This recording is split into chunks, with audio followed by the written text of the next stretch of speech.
na yung sitwasyon. Palamigin mo na muna bago na sila balikan. Hindi naman kasi ibig sabihin nun sumusuko ka. Huwag ka susuko sa sarili mo. Magpalakas ka para sa anak mong si Elisa dahil yun ang kailangan niya. Sisisihin mo na naman ako dahil sa naging buhay niya? Anong ginawa ni Dolores? Na hindi nagsikap para bigyan ng disenteng buhay ang anak niya. Ibabalik din na naman ang karangan? Pabalik-balik na lang ba tayo? Well, okay. Tama na nga yung naging desisyon mo na huwag na ipakita si Elisa sa nanay niya.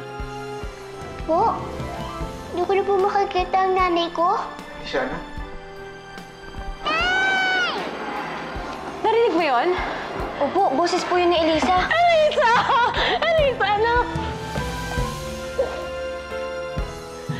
Pinamili po kasi ako ni Itay. Siya po ang kasama ko ngayon. Bigyan mo naman ng pagkakataon na makasama ang anak ko. Hindi ko kasi maubos maisip na kung magkakahiwalay kami ng anak ko. Hindi ko naman alam, babalik ka pala sa buhay ko para kunin siya. I'm sorry. Kailangan kong gawin to. Para kay Elisa.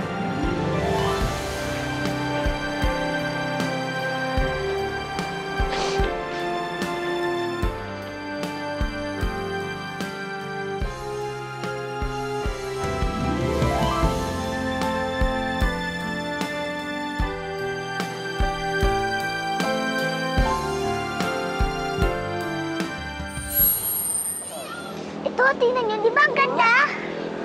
Tingin, ang dami pagkain, laruan, damit, hindi ko sapatos. Naalala ko nga kayo eh.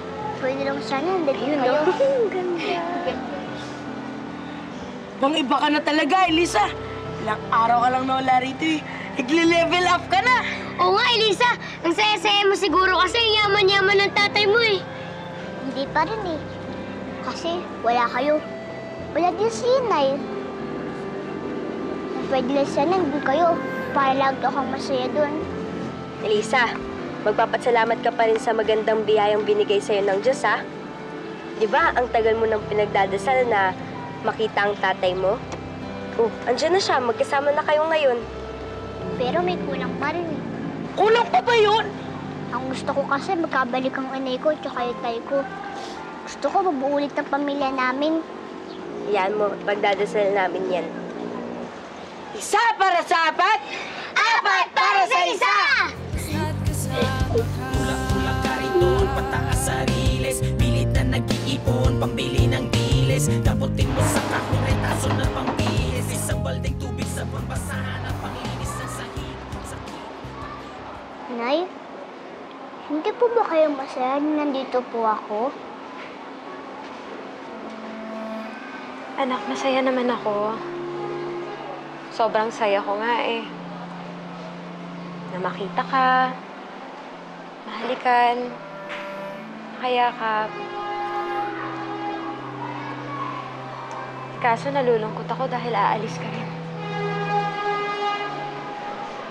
Nay, sumama na po kayo sa amin ni Itay. Kasama na po tayo sa isang bahay.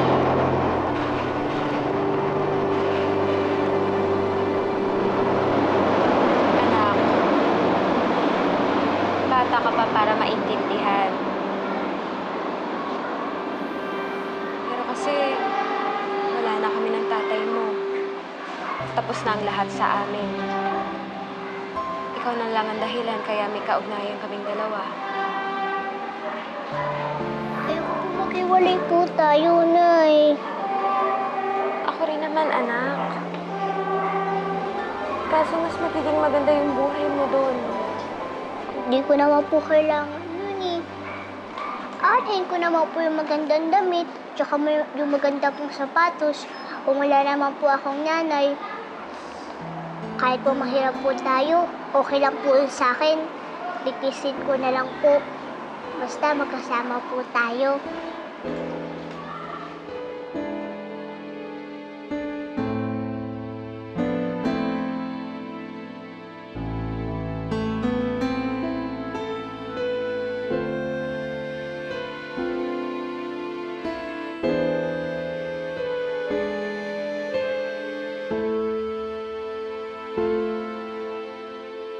Ano ba bilisan nyo? Kape lang yan ang bagal-bagal nyo.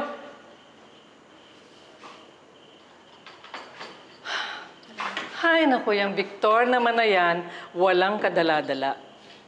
Kung bakit pinadala pa niya si Elisa dun sa nanay niya. Kilala naman yung oportunista si Dolores. Maya-maya niyan, hinihinga na siya ng pera. Tita, hindi ko naman hahayaang abusuhin niya si Victor. And besides, si Elisa lang ang may karapatan sa marangyang buhay. Hindi kasama si Dolores doon. Tingin mo ba papayag si Dolores sa ganyan? Tuso ang babaeng yun. Gagamitin niya ang anak niya para makuha ulit si Victor. And without your knowing it, naakit na pala niyang anak ko. Magaling magmanipula ng tao yung babaeng yon. Kaya ikaw, Izel, bantayan mong mabuti si Victor. Before you know it, sa isang kisap mata lang, baka mawala na siya sa'yo. Of course, I will not let that happen, Tita. Minsan na akong naagawan ng asawa at hindi ko hahayaang maagawan ako ulit. Victor is mine now. At subukan lang ni Dolores na agawin sa akin si Victor. Ako mismo ang makakalaban niya.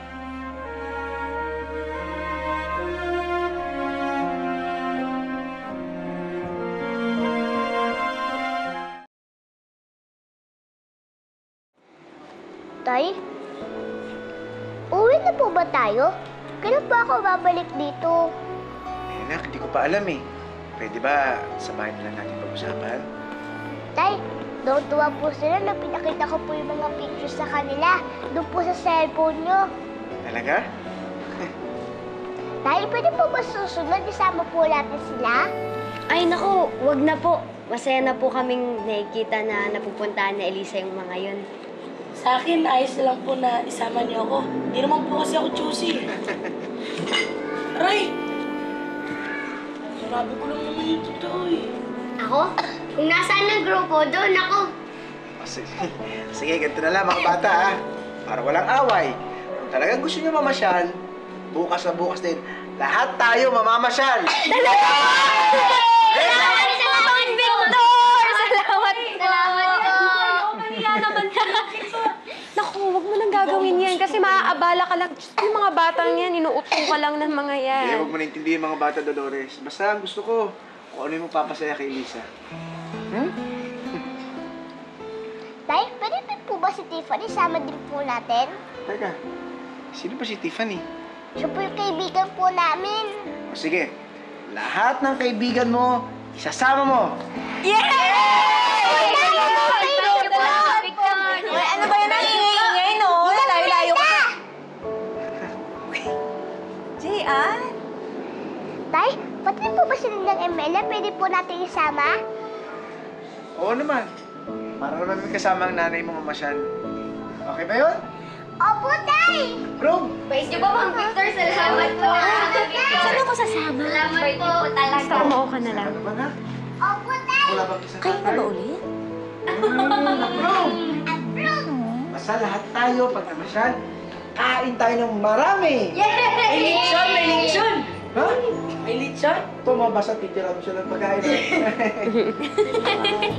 Ano gusto mo kainin?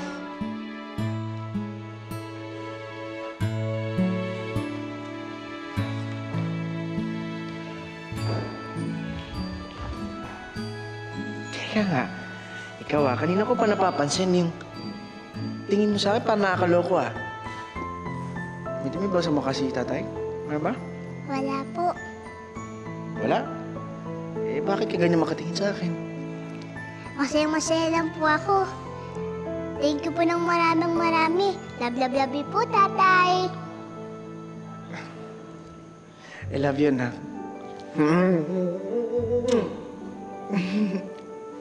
Love you, Nak. Teka na, nakita tayo. Tay, habulin mo po ako. Ano? Pabuli pa kita! O sige! Kaya na! Tatay! Dali! Dali ako! Paano? Okay na sa'yo na padalaw-dalaw lang sa'yo si Elisa. Siyempre hindi. Pero may magagawa pa ako. Aminado naman kasi ako na mas magiging maganda talaga ang buhay ni Elisa dun sa bahay nila Victor. Tingnan mo nga itong bahay namin. Yung tubig dito sa babang, itim-itim, guray-guray pa. Hindi mo na ipaglalaban ng anak mo. Alam mo, Imelda, ayoko na muna kasing makipag-away kay Victor eh. Kahit alang-alang na muna kay Elisa. Saka, ayoko maging makasarili. Kasi nakikita ko naman na ginagawa naman ni Victor ang lahat para kay Elisa. Dolores! Dolores! Tama ba yung narinig ko kanina? Dumating daw si Victor? Tsaka si Elisa, sigurong mayaman na yung forma. Eh siguro naman kahit pambayad ng kuryente, tsaka pampiyansa ni Carlo, nakapagdilihensya ka. Flora, hindi ba nakakahiya yun? Ano nakakahiya doon? Manghihingi ka lang ng pera, hindi ka naman magnanakaw. Sa susunod na dumating siya dito, ako ang manghaharbat sa kanya ng pera, ha?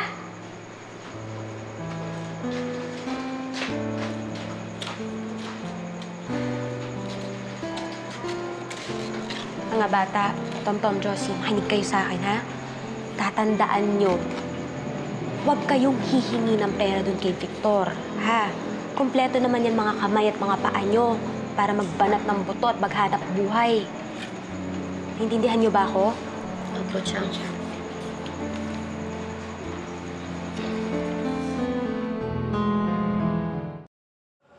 Are you insane, Victor? Ipapasyal mo yung mga batang patay gutom na yon? Ano ba? Tandaan naman ka sa pananalita. Nandyan na si Elisa. I'm just stating a fact. Ma, mamili naman kayo sasabihin. Hindi porke mahirap sila, masama na silang tao. At hindi sila ibang tao. Pinsan sila ni Elisa. Mga oportunista sila. Before you know it, hindi mo lang sila nililibre sa pamamasyal, sinusustentuhan mo na sila. You're exaggerating the situation. Mamamasyal lang kami. At kasama si Dolores. Tapos sasabihin mo, wag kong igyan ng mali siya? Ano to? Uungkatin niyo na naman ba nakaraan ko? Alam nating pareho na matinong babae si Dolores. Excuse me.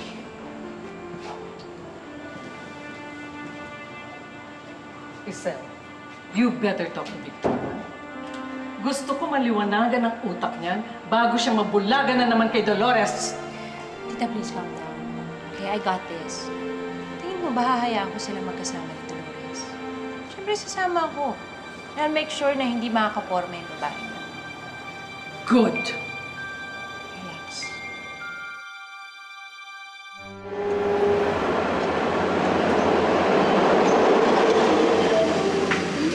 Kinakabahan ako, Imelda. Excited ka lang? Hindi lang siguro ako sanay na makasama siya ulit. Ako kung hindi lang talaga dahil kay Elisa yung nakasama. Ibig sabihin, naiilang ka kay Dave. Hindi naman. Siguro hindi lang talaga ako sanay na makakasama ko siya ulit. Ako gusto ko lang talaga kasi makasama din si Elisa. Nako, Mars ah. Baka iba na yan, Mars. Nakala ka. Ano ka?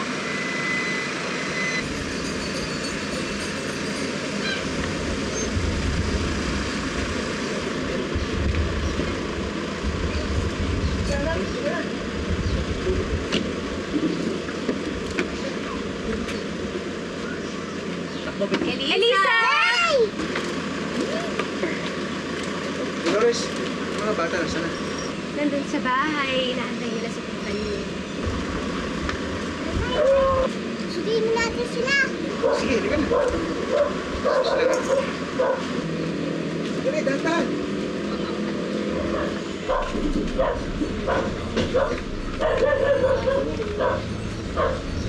Hello, Dolores. I'm sure we haven't been introduced yet. I'm Isel. Victor's girl. Dolores. Siya nga pala yung kaibigan ko, si Imelda. Masipag ka siguro, Dolores. Bakit mo naman nasabi? Dahil kasing gaspang ng kamay mo yung mga kamay ng mga helper sa bahay. Oh, I do not mean to offend, okay? All I'm saying is, you've done a good job raising Elisa. She's such a sweet girl. But now you don't have to worry about taking care. Kasi ngayon, nandito na si Victor. At ako.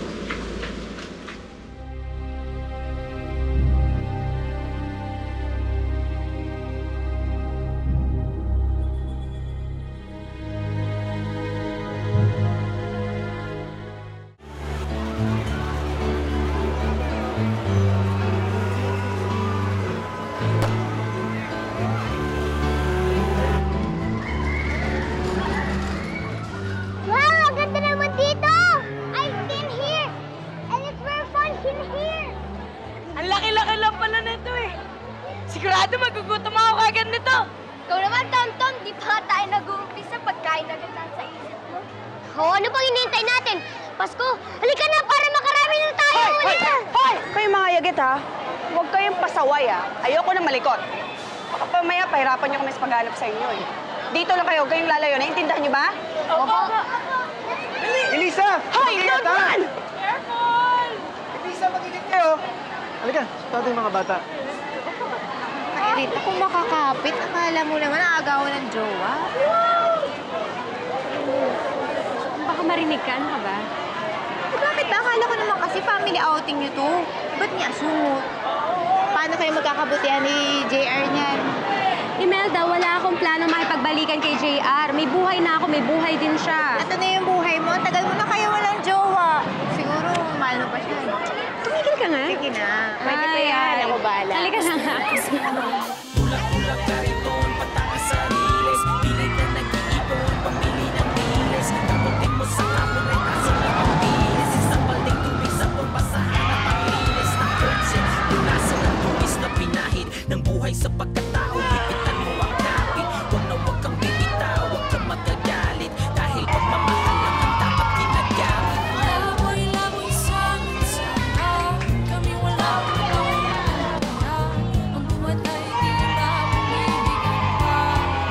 Magkakagaya ka at salang-salang, di na walang patutunguhan. Ang bukas ay may maihahatid ka, basta't kasama ka. Tulak-tulak kariton, pataas sa riles. Pilit na nag-iipon, pambili ng diles. Daputin mo sa kahon, retaso na pambihis. Isang balding tubig sa pambasahan at panglinis ng sahig. Sakit, pait na dinanas. Lupit parang damit na kinupit ng matalas. Daputin ng butil kahit di magkaparehas. Kahit batang yagit ay may karapatan sa bukas. Simula pa nang ako ay magkamuwang hinahawi na lahat ng nakahadlang dito sa mundo. Pwede bang magkamuwang kahit sa akin ay pilit kong hinihingi. Lahat ng kahirapan, lahat ng bighati. Basta't magkasama tayo at di hati-hati. Handa kong tiisin ang walang atubili. Masilayan ko lamang ang matamis mong ngiti. Sabi nila ang buhay ay sadyang mapagbiro. Minsa'y nakakasugat ka. Sobrang enjoy ako dito sa lakad natin na to. Sigurado hindi ko makakalimutan to. Ako rin! Kahit nakapunta na kami dito, masaya pa rin bumalik kasi kasama ko kayo. Salamat, Elisa! Welcome, Tiffany! Sagarin na natin. Hindi na ito mauulit eh. Salamat, Elisa. Kung hindi dahil sa'yo, hindi kami makakapunta dito. Pakiramdam ko nga, ngayon lang ako naging bata eh. Ngayon lang kasi ako napaglaro. Alam mo naman, lagi ako inuutusan ni Chang Flora. Buti na lang sinama mo kami dito. Diba? Siyempre, hindi naman ako sasaya kung ako lang nakakaranas nito. Gusto ko nga kayo laging kasama eh. Kaso nga lang, hindi pwede. Sana laging ganyan. Hindi madamot at saka di nakakalimot. Kaya nga palagi siyang binibless ni Papa Jesus eh. Kita mo, kasama mo na ang nanay at tatay mo ngayon. Bakit, Elisa? Namali ba sa sinabi ko? Kasi hindi naman talaga nagkabalikan si Nia at Titay. Birthday date tayo si Titay Zen. Mabait naman siya sa akin. Pero gusto ko pa rin si Nia at Titay.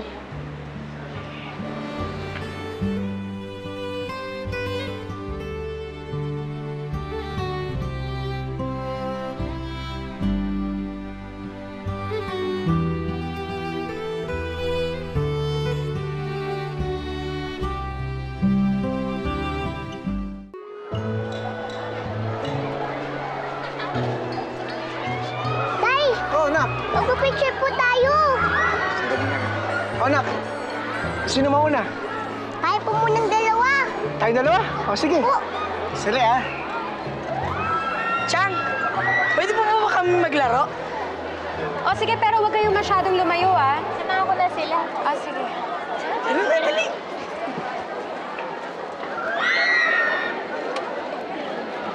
Nay!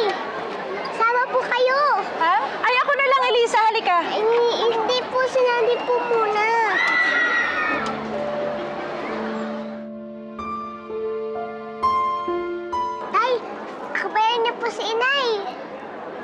Anak, kailangan ba yun? Opo, para sa isang masayang pamilya. O, sige, anak. Yan.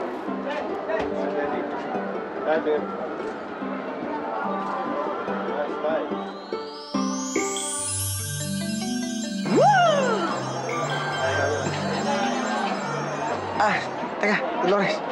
Gising ko. Ayan. Okay na.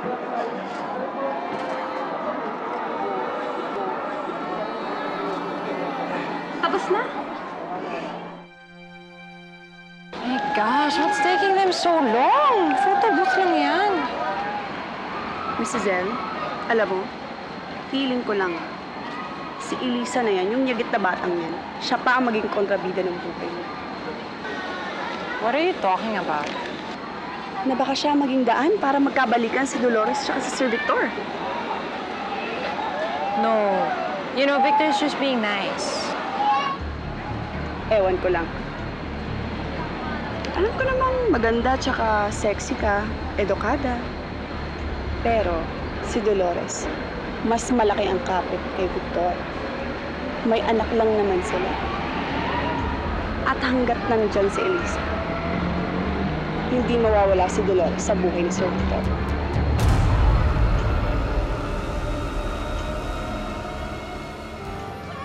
Kala ko ba kinuha na ni Victor si Elisa? Nandyan siya ngayon. Pinayagan ni Victor na matulog dyan para makasama naman daw si Dolores. Nandyan lang pala sa paligid si Elisa eh. Ang gagawin mo kay Elisa? Only there's a way to get rid of that girl. Of course there is. At may alam akong paraan kung paano mawala ang Elisa na yon. Alam mo, hindi ko kasi maintindihan kung bakit laging kasama yung Dolores na yan. Pwede naman si Elisa, ako, ikaw, tayong tatlo. Yun na kasi gusto ng bata, kaya pinagbibigyan ko. Well, I'm considering your suggestion. Oplan, Elisa disappear. Alam mo na gagawin mo, Flora. Oo, kayang-kaya ko yun. Mangyayaring lahat ng pinag-usapan natin. Ah!